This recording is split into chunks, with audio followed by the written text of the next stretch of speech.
কালকের ঝড়ে মানে বৃহস্পতিবার দিন ঝড়ে যে আমাদের যে এত বড় একটা ক্ষতি হয়ে যাবে বিশেষ করে ভাবতেও পারিনি। এত ঝড় হয়েছে আমাদের ঘরে টিন খুলে পড়ে গেছে। দেখতে পাচ্ছ তোমরা নিচে ঝড় কমে যাওয়ার পরে আমি দেখলাম যে দেখো নিচে আমাদের ঘরের ছাদ মানে টালি থেকে ছাদ থেকে টিন খুলে পড়ে গেছে।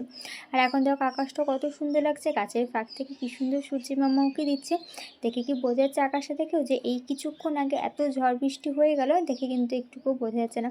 আর রাস্তাঘাটগুলো দেখেছো কেমন পরিমাণে জলে জল হয়ে গেছে। আর আকাশটা দেখো কত সুন্দর লাগছে। দেখো তোমাদের এই বলতে বলতে ইন্ট্রোটা দেওয়া হলো না। হ্যালো এভরিওয়ান, কেমন আছো তোমরা সবাই এই ঝড়ে? অবশ্যই এটা কমেন্ট করে জানিও। আর কার কোথায় কেমন ক্ষতি হলো, কেমন ঝড় হলো, সবাই অবশ্যই এটা কমেন্ট করে জানিও।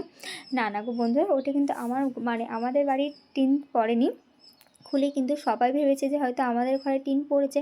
কারণ হচ্ছে কি বলতো, আমাদের একমাত্র বাড়ি আছে যেখানে টিন রয়েছে, ওপরে ছাদের মানে টালির বদলে টিন রয়েছে। আর তার থেকেও বড় কথা, চাপান গাঁথনি দেওয়া নেই। সবাই ভেবেছে হয়তো আমাদেরই টিন। যারা যারা দেখেছে প্রত্যেকে আমাকে ডাকছে যে দেখ তোদের ঘরে টিন পড়ে গেছে। আমি প্রত্যেকে বলছি যে না না, এটা আমাদের বাড়ি না, পাশের বাড়ি একটা কাকিমার ছাদ থেকে না ওই ঝড়ের সময় উড়ে এসে পড়েছে, জানো তো। আর সেই টাইমটাতে আমি কলে কাজ করছিলাম সামনেটা, আর আমি ওই টিনটা উড়ে আসতে দেখেছি। বিশ্বাস করবে না, ওখানে যদি কেউ থাকতো মানে একদম শিওর ছিল যে ঝড়ে কোনো না কোনো ক্ষতি হতে মানে কি বলবো, ওই হতে গেলে তো বুঝতেই পারছো গলাটা একদম কেটে বাদ চলে যেত আর একটু হলেই এমন একটা অবস্থা। এই জন্য না ঝড় হলে বাইরে বেরোতে নেই মানে সচরাচর। তো যথারীতি আমরা দেখো সন্ধ্যাবেলায় খেয়ে নিলাম চা, অবশ্যই দুধ চা খেয়েছি। আর আমি যখনই বুঝতে পারি না, যখনই আমি চা ঢালি, দুধ চা ঢালি আর লাল চা ঢালি, আমার পড়বে। তো যাই হোক, যথারীতি চা খেয়ে একটুখানি দোকানে গেছিলাম, চালা বাড়ান্ত হয়ে গেছিলো, সাথে আরও কিছু বাড়ান্ত হয়ে গেছিলো, সমস্ত কিছু নিয়ে চলে এসেছি বাড়িতে। আর যে রেডি হতে দেখেছো গেছিলাম হচ্ছে একটু ওই বাড়িতে, শ্বশুর বাড়িতে। আজকে আমার ননদের 9 মাসের সাধ ছিল। সকাল থেকে নিমন্ত্রণ ছিল, কিন্তু সকালে এমনই আবহাওয়া হয়েছিল যার দরুন আমি যেতে পারিনি। আর আমার একা একা যাওয়া সম্ভবও ছিল না সকালবেলায়, বুঝতেই পারছো। সেহেতু আমি আমার বর চলে আসার পর বৃষ্টি অনেকক্ষণ থামার পরে আমি গেছিলাম। তো যাই হোক, এখন যে ক্লিপটা দেখতে পাচ্ছ সেটা হচ্ছে নেক্সট দিন মানে শুক্রবার দিন, মানে হচ্ছে আজকে সকালবেলায় দেখো ঘুম টুম থেকে উঠে পড়েছি। উঠে পড়ে সবার ফার্স্ট বাসি সমস্ত কাজকর্ম সেরে নিয়েছি। আগে কিন্তু ওই কি বলে প্লাস্টিকটা তুলে, কারণ প্লাস্টিকটা দেওয়া হয় এখান থেকে না প্রচণ্ড পরিমাণে হাওয়া ঢোকে, কারণ আমাদের রান্নাঘরটা সেরকমভাবে তো ভালো মতন করা নেই, সেহেতু এখান থেকে ভীষণ পরিমাণে হাওয়া ঢোকে, তাই ওখানটাতে দেওয়া হয়েছে। আর এইখানে হচ্ছে কি প্রথমে এই দরজাটা দেওয়া হয়, তারপরে আরেকটা যে দরজা দেখি সেটা দেওয়া হয়। তো ওটা সরিয়ে নিচ্ছি, ওটা ভীষণ পরিমাণে ভারী, ওটা সরাতে ভীষণ কষ্ট হয়। তো যাই হোক, ওটাও সরিয়ে নিলাম, নিয়ে এখন যাচ্ছি এটা বাসনগুলোকে কলতলায় রাখতে। আর এদিকে দেখো আজকে ওয়েদারটা কিন্তু খুব সুন্দর, হালকা হালকা রোদ উঠেছে, বৃষ্টির পরে যে রোদটা ওঠে না, আমার খুব ভালো লাগে, মিষ্টি মিষ্টি একটা রোদ ওঠে। আর কালকে জানো তো ওই আবহাওয়ার মধ্যে মানে ঝড় হয়েছে, বৃষ্টি হয়েছে, তার মধ্যে বিকালবেলায় ওই সন্ধ্যাবেলায় বলতে পারো ওই বাড়িতে গেছিলাম, নেমন্তন্ন ছিল সেহেতু। আর জানো তো এসে সারা রাত ঘুমাতে পারিনি, সারা রাত ঘুমানোটা বলা ভুল, মানে মোটামুটি ঘুমাতে পারিনি। তার কারণ কী বলতো, ওই ঠান্ডার মধ্যে বেরিয়েছিলাম, ঠান্ডা লেগে গেছে, আর ব্যাস রাতের বেলা নাক বন্ধ হয়ে গেছিলো, ভীষণ কষ্ট হয়েছিলো, যার দরুন আমি সকালবেলা উঠতেও পারিনি, আমার বরকে টিফিনও করে দিতে পারিনি। তো সেহেতু ও না বাইরে থেকে খাবার কিনে নিয়ে গেছে। সকালে ও মানে আমার আজকে ঘুম থেকে উঠতে লেট হয়ে গেছে, 7টা আমি উঠেছি 20-তে, আমার বড় ঠিক তখন উঠেছে, এতটা পরিমাণে লেট হয়ে গেছিলো।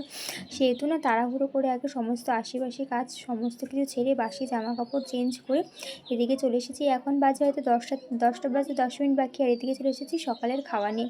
সকালের খাবার বাবা করেছে, মানে বাবা করেছে বলতে রুটিটা আমার বাবা করেছে, কারণ আমি আটা মাখতে পারছিলাম না, আমার বুড়ো আঙুলে না ভীষণ পরিমাণে ব্যথা।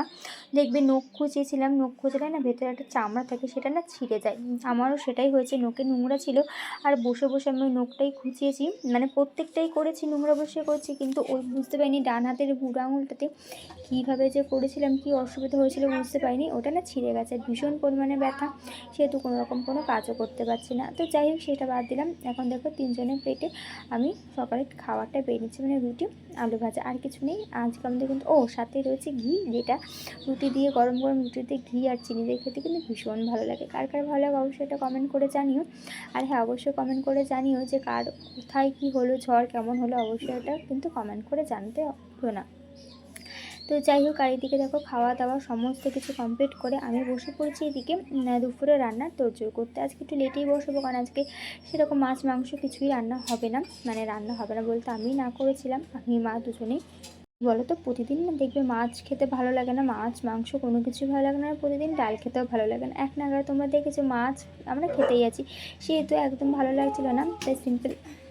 তো সেহেতু যথারীতি আর আগের দিন যেহেতু আমি ইউটিউবে একটা রান্না দেখেছিলাম ওই লাউয়ের ডাল, আমার না খুব ভালো লাগে। আমি যখন যা খাবার দেখি সেই খাবারটা আমার করে খেতে ভীষণ ভালো লাগে, করে খেতে হোক বা খেতে হোক, তো আমার ভীষণ ভালো লাগে। তো সেটাই আমি বাবাকে বলেছিলাম, তো বাবা সেটাই নিয়ে এসেছিলো। তো এখানে বাবা আগের দিনকে যা যা সমস্ত কিছু শাকসবজি এনেছিলো, শাকসবজি বলতে লঙ্কা এনেছিলো, আর বাদ বাকি সমস্ত কিছু গুছিয়ে রাখা হয়ে গেছিলো আগের দিনই। কিন্তু লঙ্কাটা যেহেতু আগের দিনের অনেক কটা লঙ্কা ছিল, তো সেহেতু না এই লঙ্কাগুলো আর গা করিনি ছাড়ানোর। তো ভাবলাম যে না, আজকে যদি না ছাড়িয়ে রাখি তাহলে লঙ্কাগুলো একদম শিওর নষ্ট হয়ে যাবে। সেহেতু সুন্দর মতন করে সমস্ত লঙ্কার খোসাগুলো, সরি খোসা না, পোড়াটা ছাড়িয়ে নিলাম। ছাড়িয়ে নিয়ে এখন আমি বসেছি লাউগুলোকে সুন্দর মতন করে ঝুড়ির মধ্যে রেখে দিতে, না হলে ইঁদুর, আমার ভাইয়ের বাহন মানে ইঁদুর, খেয়ে একদম সমস্ত কিছু শেষ করে দেবে। নাহলে এটা আর আমাদের আর কপালে জুটবে না। যাই হোক, হাফেরও হাফ আমাদের লাউ ডালে লেগেছে, মানে ডাল দিয়ে দিয়েছিলাম, আর বাদ বাকি লাউটা রেখে দিয়েছি। ইচ্ছা রয়েছে একটুখানি লাউ ঘন্ট করে খাবো, কিন্তু চিংড়ি মাছে তো খেতে পারবো না, সেহেতু ভাবছি এখন কেটে খাওয়া যায়। যাই হোক, এদিকে মাকে স্নান করিয়ে যা যা ছিল আমার সমস্ত কাজ, বাসন কোসন মাজা, জামা কাপড় ধোয়া, তারপর হচ্ছে চাল ডাল আরও যা যা সমস্ত কিছু রয়েছে সমস্ত কিছু ধুয়ে নিয়ে এদিকে আমি আমার স্নানের জল বসিয়ে দিয়েছি। এদিকে আমি স্নানের জল করছি, বসিয়ে দিই কলতলে বসিয়ে দিয়েছি। বসিয়ে দিয়ে এখানে আমি চলে এসেছি উঠোনটা ঝাড়তে। তাই সেখানে দাঁড়িয়ে দাঁড়িয়ে মার সাথে কিছু একটা কথা বলছিলাম। এখানে হচ্ছে উঠোন ঝাড় দেবো, আর বুঝতেই পারছো আগের দিন ঝড় হয়েছে, মানে অনেকটাই পরিমাণে নোংরা হয়েছে। আর আমাদের উঠোনটা যেহেতু ইট পাতা, তো ভীষণ অসুবিধা হয় গো ঝাড় দিতে। ঝাড় দিই, নোংরাগুলো গিয়ে না আবার সেই ইটের ফাঁকের মধ্যে আটকে যায়। আমার এত অসুবিধা হয়, অসুবিধার থেকে কিন্তু বিরক্তি লাগে যে কোনো কিছু যেন ভালো মতন ঝাড় দেওয়া যায় না। আর তার থেকেও বেশি আমার একটা কথা বলি, কেউ কিছু খারাপ মনে করো না, দেখবে মাথার চুল নিচে পড়ে গেলে আমার ভীষণ ঘৃণা লাগে, সেটা তুলতে জানা। তো ওই জন্য আমার ঝাড় দিতে একটু অসুবিধা হচ্ছিলো, যেহেতু ইটের ফাঁকের মধ্যে না সমস্ত কিছু আটকে যাচ্ছিলো সেহেতু। তো যাই হোক, এখন কিন্তু 12টার বেশি বাজে। এদিকে আমি চলে এসেছি স্নান করে ভাত বসাতে। আগে ভাত আর ডালটা বসিয়ে নিচ্ছি, তারপর ওইদিকে রাধা গোপাল দিয়ে দেবো। স্নান করে আগে এইগুলো বসিয়ে দিচ্ছি, নইলে না অনেকটা লেট হয়ে যাবে। আস্তে দিয়ে ওদিকে আমি সমস্ত কাজ সেরে নেবো, সমস্ত কাজ বলতে পুজোটা দিয়ে নেবো, না হলে না অনেকটা পরিমাণে লেট হয়ে যাবে রান্না করতে। সেহেতু ভাবলাম যেখানে আসতে দিই আমি ওইদিকে আমার কাজগুলো সেরে নিই, এদিকে কিছু হলেও তো হবে, আর ওইদিকে আমার পুজো দিতে মোটামুটি তো টাইম লাগে, কিছু হলেও হয়ে যাবে। তো যাই হোক, যথারীতি যেই ভাবনা সেই কাজ। এদিকে একদম চলে এসেছি, দেখো ভাত বসিয়ে দিয়েছি, আর ডাল তো ছিল এর ভেতরে, ডালটা ধুয়ে জলটা দিয়ে ওইভাবেই কড়াইটার মধ্যে রেখে দিয়েছিলাম। তো এদিকে ভাতটাও আসতে দিয়ে দিলাম, ডালটাও আসতে দিয়ে এবার যাচ্ছে পুজো করতে। আর এইদিকে দেখো আমার রাধা গোপাল দেওয়া সমস্ত কাজকর্ম শেষ হয়ে গেছে, এমনকি ডালটাও সেদ্ধ হয়ে গেছে, তার সাথে লাউটাও সেদ্ধ হয়ে গেছে। সমস্ত কিছু সেরে নিয়ে এবার চলে এসেছি ফোড়ন দিতে। আর দেখতে পাচ্ছ ভাত নেই, মানে ভাতটা কিন্তু অনেকক্ষণ আগেই হয়ে গেছে। আর তোমরা তো এখানে দেখতেই পাচ্ছ আশা করি যে ভাতের ফ্যানটা কিন্তু এখন উপর দেওয়া হচ্ছে। আর লাউ ডালটা না আমি খাই না, আমার একদম ভালো লাগে না লাউ ডালটা খেতে, কিন্তু আজকে খাবো, দেখা যাক কেমন হয়। তাহলে চলো খাওয়া দাওয়ার সময় কবে দেখা হচ্ছে। দেখো বলতে বলতে খেতে চলে এসেছি। তো এইদিকে দেখো আজকে তোমাদের মেনুটা দেখিয়ে দিই, ভাত ডাল লাউ ডাল আর হচ্ছে আলু ভাজা পটল ভাজা আর হচ্ছে পাঁপড় ভাজা। আজকে শুক্রবার, আজকের ব্লগটা কিন্তু তোমরা আজকে পেয়ে যাচ্ছ, আর একদম শুক্রবারের একদম সিম্পল খাবার। আর এইদিকে দেখো আমার পুচকু বোনটা এলে শুধু আমার লিপ বাম, আমার সাদা জিনিস এইগুলো নিয়ে ও নাড়াচাড়া করবে। লিপ বামটা আমি নিয়ে রাখলাম ওই জন্য। তাহলে চলো খাওয়া দাওয়াটা সেরে নিই, তোমাদের সাথে আর পরে দেখাবে, না হলে না ওর লিপ বামটা ভেঙে খাওয়া দাওয়া কমপ্লিট, বাবার এখনও হয়নি। আর এইদিকে দেখো এটো বাসনগুলো রয়েছে, আজকে আর অনেক কটা এটো বাসন হয়ে গেছে, ওবেলা মেজে নেবো। ওবেলা যা মশা কামড়ায়, বাপরে বাপ, বসে মাজা যায় না বাসন।